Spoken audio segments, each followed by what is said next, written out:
আজ আমি রিভিউ করতে যাচ্ছি প্রাণের কাশ্মীরি টি 3-in-1 ইনস্ট্যান্ট কাশ্মীরি টি। তো এইখানে প্যাকে কি করতে হবে না করতে হবে এসব লেখা আছে, দেখতে পাচ্ছেন আপনারা। আর মূল্য মাত্র 10 টাকা, সেখানে বাংলা মানে ভারতীয় টাকাতে সেটা 8 টাকা বা 7 টাকা হয়তো।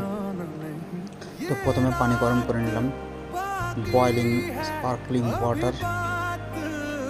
তারপরে কাপে সেই প্রাণের কাশ্মীরি টির কিছু ডাস্ট দেওয়া আছে সেগুলো ঢেলে নিলাম।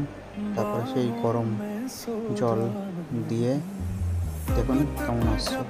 যদিও কালারটা যেমনটা দেখানো হয়েছে তেমনটা একেবারেই নয়, নর্মাল যে আমরা দুধ চা খাই সেরকমই কালারটা। তো তার মধ্যে একটা পিঙ্ক আভা ছিল, সেটা যদিও ক্যামেরাতে ফুটে ওঠেনি।